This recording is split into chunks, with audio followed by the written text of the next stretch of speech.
Hello guys, today in this session I'll be discussing about the anatomy of the pituitary gland. To start with, the pituitary gland is an endocrine gland and it has no definite duct system to pour out its hormones. And it is the master of the endocrine orchestra since it has an influence on other endocrine organs through its hormones. We'll be covering the pituitary gland under the following headings: and general introduction, its parts, embryology, relations, histology, the blood supply of pituitary, the imaging, and finally the applied anatomy. Introduction. The pituitary gland is also known as the hypophysis cerebri and it is located in the hypophyseal fossa or the pituitary fossa of the sphenoid bone in the middle cranial fossa. This is the picture of the intracranial fossa, which is divided into an anterior cranial fossa, a middle cranial fossa and a posterior cranial fossa. The median part of the middle cranial fossa is occupied by the body of sphenoid. The frontmost part of the body of sphenoid is occupied by the optic chiasma and hence called as the sulcus chiasmaticus. The region behind the sulcus chiasmaticus resembles a saddle that is used for horse riding and thus the anatomist named it as the Turkish saddle or the sella turcica. It has an anterior projection known as the tuberculum sellae and a posterior projection known as the dorsum sellae. The depression between the tuberculum sellae and the dorsum sellae is called the hypophyseal fossa or the pituitary fossa. It is where a pituitary gland is lodged. This is a sagittal section of the skull where we can see that the pituitary fossa is located just above the sphenoidal air sinus.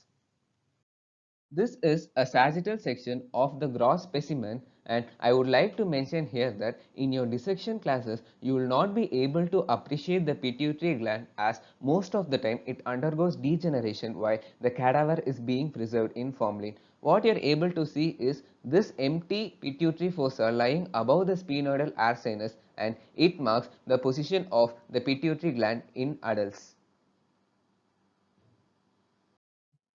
So, the pituitary gland is lodged in the pituitary fossa and it measures about 10 into 13 into 6 millimeter. It is oval in shape and weighs around 0.5 grams in adult.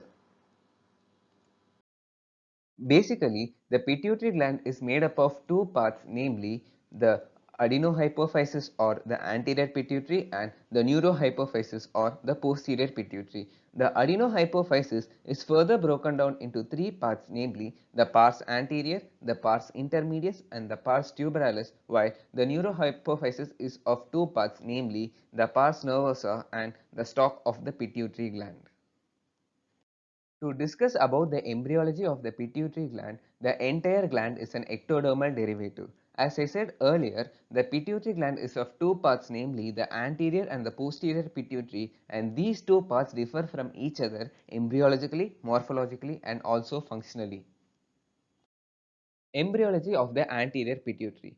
During the third week of development, an outpouching from the upper part of stomatium called the Rathke's pouch forms. So how does this stomatium looks like? Imagine I am having a small tube inside a large ball and there is jelly intervening between the tube and the ball. Now my aim is to touch the two ends of the tube from outside, so I am invaginating my finger through the ball and ultimately I touch both the ends of the tube. So now what I get is there are 2 points where the tube and ball are in physical contact with each other and there is no intervening jelly between them, and when I see from outside there will be two pits or depression in the ball as I invaginated my finger in it. So the tube is the endodome, the ball is the ectodome and the intervening jelly is the mesodome. So finally what we get is there are 2 points where the ectodome and the endodome are in physical contact in each other, namely the oropharyngeal membrane upwards and the cloacal membrane downwards, and the two pits in the ectodome are the stomatium upwards and the proctadium downwards. So the stomatium is a depression that is seen in the ectodome. Remember, this is just for your orientation and the story by which these membranes and pits are formed is an entirely different one. To continue, during the third week, the hypophyseal pouch or the Rathke's pouch is formed from the upper part of the stomedium, which later loses its contact from the pharyngeal wall later in the second month and finally fuses with the infundibulum, which I'll be discussing later. To sum up, the Rathke's pouch forms from the stomedium and it grows upwards towards the infundibulum and forms the anterior pituitary. Normally, it loses its contact from the pharyngeal roof, but in rare cases, this contact may persist, giving rise to a very serious complication called the craniopharyngeal canal. One point I would like to mention here is that in some books, it is mentioned that the Rathke's pouch is formed as an upward pouching of the roof of pharynx. The concept is, with further development, the oropharyngeal membrane breaks, enabling the contact of the endodome to the exterior, and the stomedium fuses with the pharyngeal wall. So it appears as if the Rathke's pouch is formed from the roof of pharynx.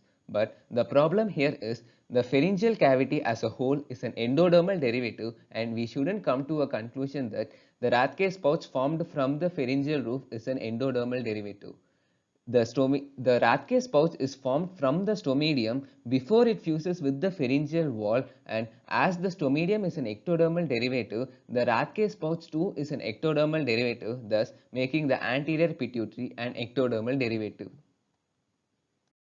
To talk about the development of the parts of the anterior pituitary, after losing its contact from the pharyngeal wall, the anterior wall of the Rathke's pouch undergoes hyperproliferation, thus reducing the lumen of the Rathke's pouch into a small fissure and pushing it backwards towards the posterior wall. It undergoes further proliferation, reducing the lumen into a smaller cyst known as the Rathke's cyst. The hyperproliferated anterior wall forms the pars anterior, while the thin posterior wall forms the pars intermedia of the anterior pituitary. The uppermost part of the original diverticulum, that is, the Rathke's pouch, still persists in life as the interglandular cleft which separates the pars anterior and the pars intermedia. A small extension from the pars anterior grows upwards along the stalk of the pituitary gland and surrounds it, which finally forms the pars tuberalis part of the anterior pituitary. So finally what we get is the anterior pituitary with three parts, namely the pars distalis or the pars anterior, the pars intermedia, and the upward projection from the pars distalis called the pars tuberalis. Development of the posterior pituitary.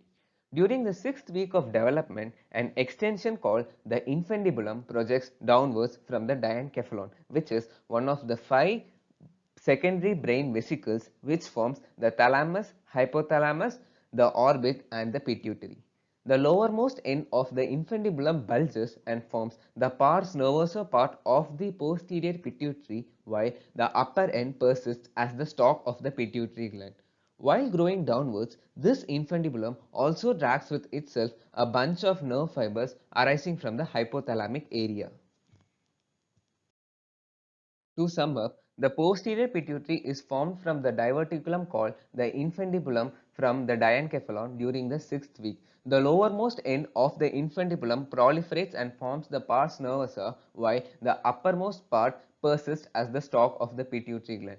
A interesting point to note here is, while the Rathke's pouch is losing its contact from the pharyngeal roof, the infundibulum does not lose its contact from the diencephalon even in adult life and persists as the stalk of the pituitary gland.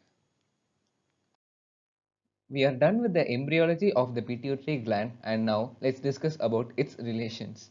Before going into the relations proper, let's discuss about the dural coverings of the brain.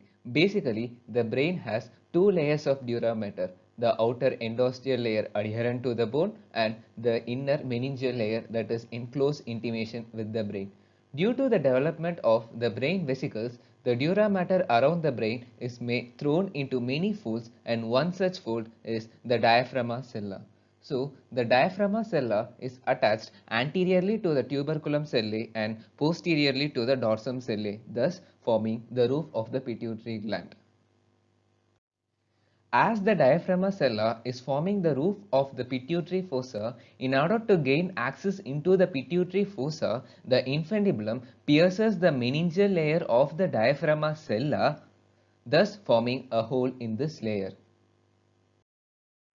As I said earlier, we will not be able to appreciate the pituitary gland in gross specimens, and once we retract the optic chiasma, what we are able to see is the diaphragma sella with a hole at the center. This is the textbook diagram and it explains the relationship of the pituitary gland with that of the diaphragma sella. As we can see here, the endosteal layer is closely adherent to the base of the sphenoid and the meningeal layer actually wraps around the pituitary gland. To talk about the ventricles of the brain, basically the brain has four ventricles, namely two lateral ventricles, one third ventricle and the fourth ventricle. The third ventricle is a slit-like aperture that is present between the two walls of the hypothalamus and it is filled with the CSF. Due to the surrounding anatomic structures, the third ventricle forms many recesses and one such recess is the infundibular recess that is present above the infundibulum of the pituitary gland. Moving to relations proper, imagine you are inside a room and on the right and left side of the room there are two big seas flowing. Also, there are two rivers, one in front of the room and another at the back of the room connecting the seas. The floor of the room is not flat and it is curved in such a way that the center is more depressed than the front and back part of the floor. The ground below the floor is inconsistent and it has very large holes with air filled in it.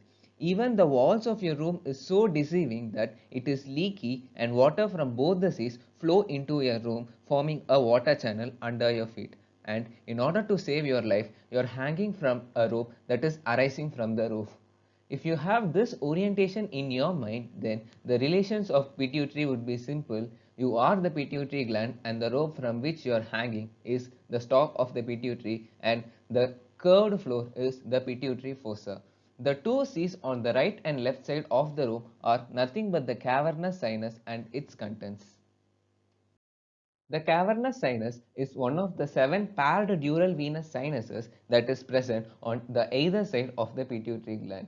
The channels that are connecting the cavernous sinus are called the intercavernous sinus and the anterior one is the anterior intercavernous sinus and the posterior one is the posterior intercavernous sinus.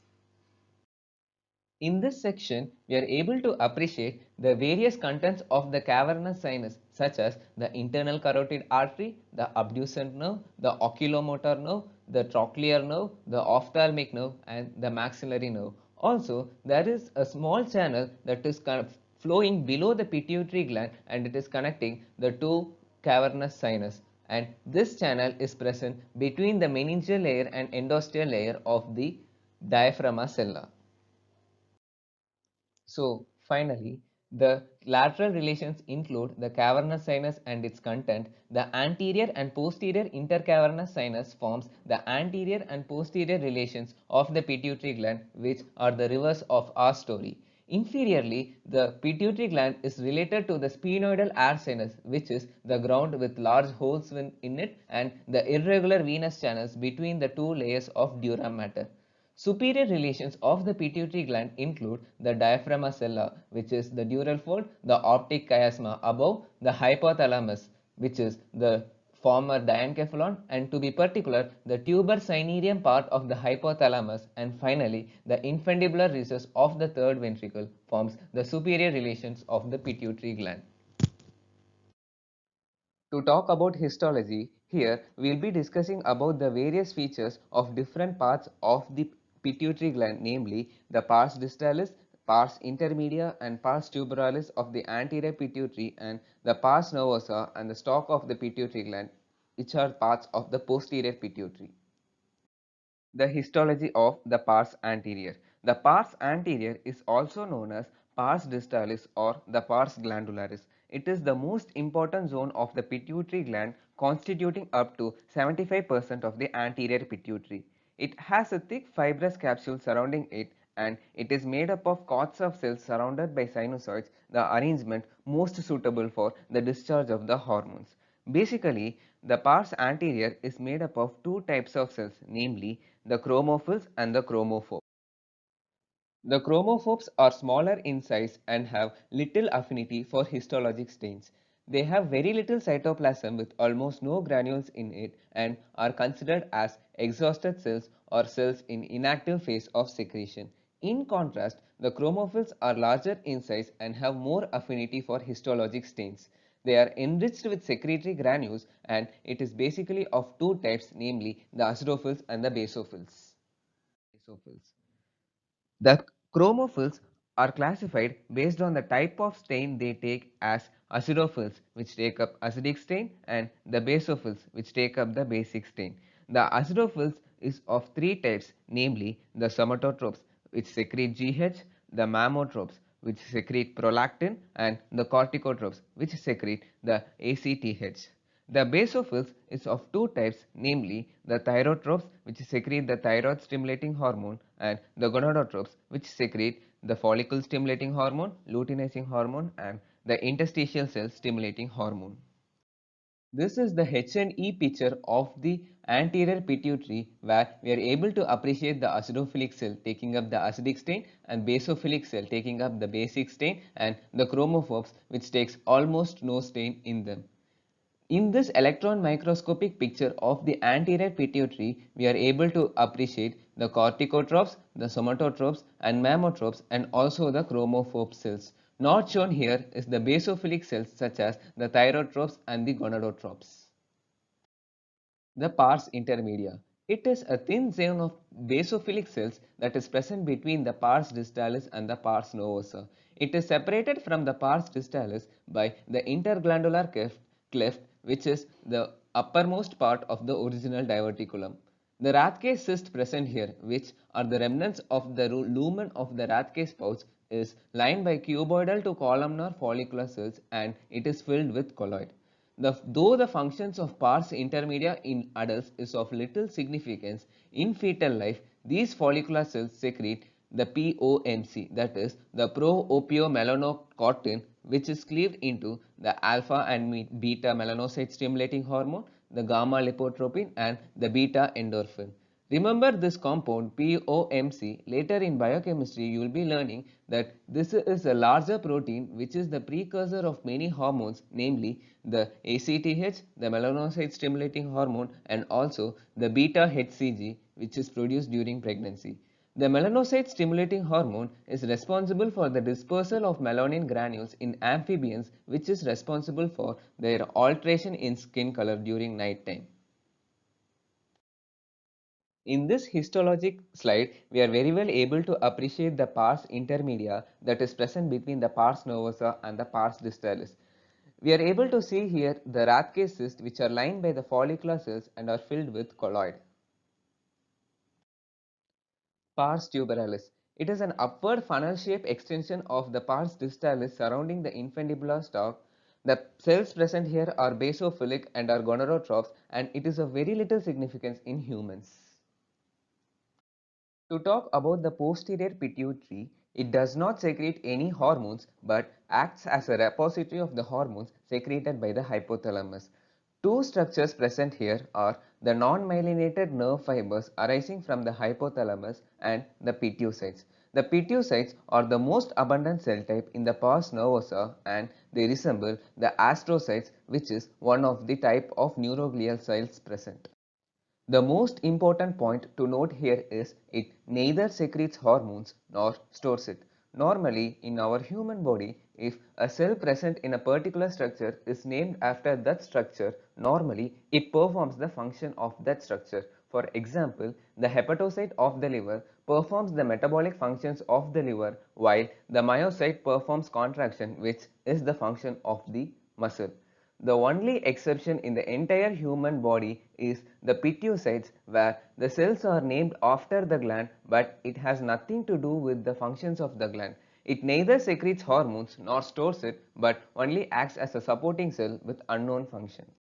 The hormones that are stored in the posterior pituitary include the vasopressin from the supraoptic nuclei and the oxytocin from the paraventricular nuclei. Remember the mnemonic VSOP. I have said in embryology that during development, the infundibulum drags with itself a bunch of nerve fibers arising from the hypothalamic area. So, the nerve fibers arising from these nuclei, that is, the supraoptic and the paraventricular nuclei, makes its course through the pituitary stalk and finally projects into the pars novosa of the posterior pituitary. This picture depicts the hypothalamo-hypophyseal tract where the nerve fibers arising from the supraoptic and the paraventricular nuclei makes its course through the pituitary stalk and finally reach the pars novosa of the posterior pituitary. In nerve physiology, we have studied about the different types of axonal transport, that is, the retrograde transport towards the cell body and the anterograde transport away from the cell body. So, the vasopressin and the oxytocin from the nuclei of the hypothalamus reach the pars novosa by the anterograde axonal transport. Here, the hormones are stored in axonal dilations called the neurosecretory bodies or the Herring bodies. So, the Herring bodies, which are the dilated ends of the nerve fibers arising from the nuclei of the hypothalamus, stores these hormones in membrane enclosed granules. These granules are of two types, namely the neurophysin 1, which stores oxytocin, and the neurophysin 2, which stores vasopressin. We know that the pituocytes are the most abundant cell type in the posterior pituitary. Now, a question should arise that if the pituocytes is not performing any function, then why should be present in such a large number? Instead, the Herring bodies should be the abundant cell, right? So, the reason is the Herring bodies is not an entire cell but just the dilated end of the nerve cell processes host cell with its organelles are present in the nuclei of the hypothalamus, thus making the pituocytes the most abundant cell in the posterior pituitary. This is the histologic slide of the posterior pituitary where we can able to appreciate the both pituocytes and the Herring bodies. In this electron microscopic picture of the posterior pituitary, we are able to appreciate the pituocytes and the Herring bodies with storage granules in it. The Herring body is in intimation with the fenestrated capillaries, thus favoring the release of hormones into the blood. Moving to the blood supply of the pituitary, the pituitary gland is supplied by the two main arteries, that is the superior hypophyseal artery and the inferior hypophyseal artery, both of which are branches of the internal carotid artery and they are present one on each side. The capillaries formed by these arteries are of fenestrated type, the arrangement most suitable for exchange of hormones from the gland into the blood. The inferior hypophyseal artery mainly supplies the posterior pituitary. It divides into a medial and lateral branches, finally forming an arterial ring around the